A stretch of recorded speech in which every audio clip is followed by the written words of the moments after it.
Welcome back to DailyCoin, guys. Like almost any other field, crypto is not resistant to having a scam or two.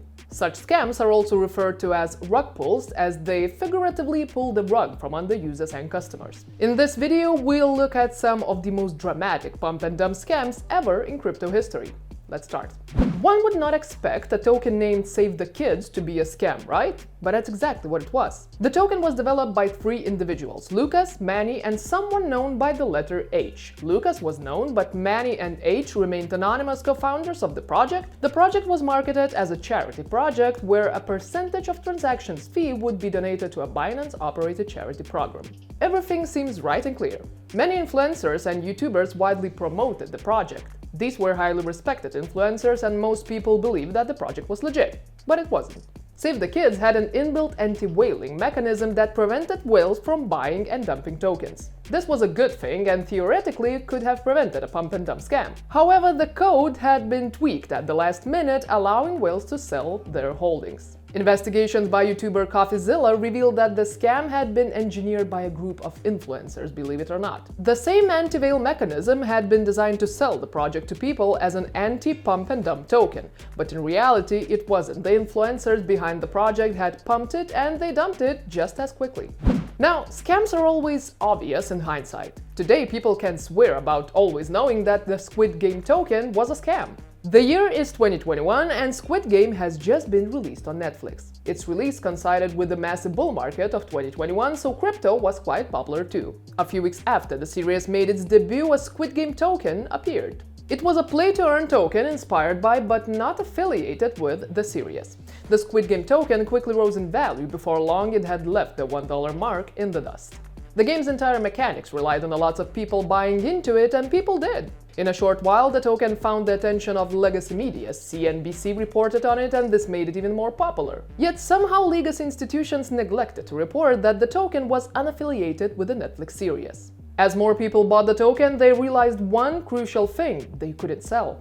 According to the project's white paper, users would have to purchase additional tokens to sell. But things were about to get even worse. A few months after the token was launched, its liquidity pool was taken off the blockchain. Within 10 minutes, the token fell from over $2,000 to less than $1. The Squid Game token had been pumped and it was now dumped.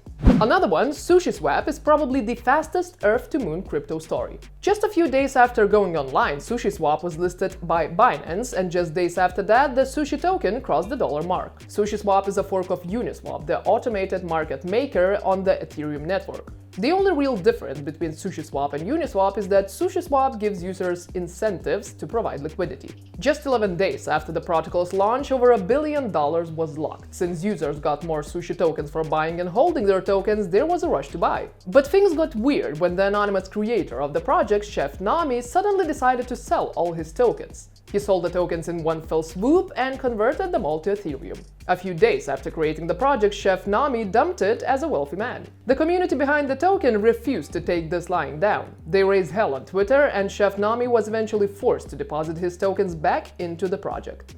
Now, it's not every day that one finds a celebrity as big as Kim Kardashian in the middle of a crypto scam, but that's exactly what happened with Ethereum Max. Perhaps the most astonishing thing about the scam is that Kardashian wasn't the only huge celebrity caught in it. Floyd Mayweather, widely regarded as one of the best boxers ever, was involved too. The company behind the project had paid Kardashian and Mayweather thousands of dollars to promote the coin. This gave the token massive reach, as many people bought into it. However, the celebrities neglected to mention one very important thing: they have gotten paid. People believe that the promotion of the coin was completely organic, making it even more popular. Unknown to people buying the token, it was a classic pump and dump scam. And things were in the pumping phase. At one point, the coin reached a $250 million market cap and business was booming.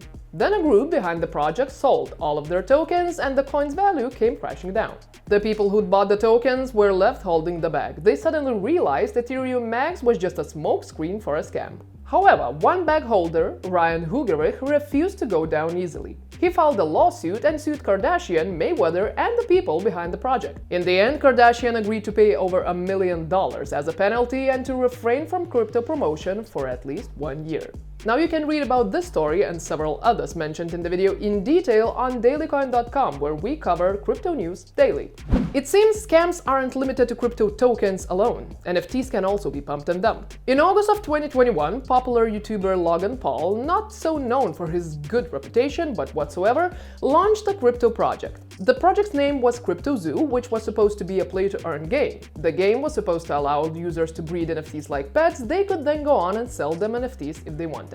But just a month after the product's launch, there were signs that things weren't going according to the plan. The developers who worked on the project left it to build their own project called Zoo Labs. The team also accused Logan of stealing tokens and lying to the public. And this went on. People continued to buy eggs from the original CryptoZoo project. They fully expected to get exotic NFTs once their eggs hatched. But they got the exact opposite. All their eggs hatched were stock photos of basic animals like penguins and the like. What do you think Logan Paul did? He went absent for 15 months. It wasn't until CoffeeZilla published a video that exposed the failed CryptoZoo project that he retraced his steps. At first, Paul threatened to sue CoffeeZilla, but he eventually apologized to the CryptoZoo community. But at that point, people had already lost thousands of dollars in a project that was nothing but a cash cow for its owners. Now, this is probably the most brazen crypto pump and dump scam in history. The DeFi 100 project was initially meant to be a DeFi protocol, and it sold itself as such. It was built on a Binance Smart Chain and looked very legitimate. But again, it wasn't. It was a scam from the very beginning. The project was quite popular for a while, with thousands of people buying into it and building a legitimate community.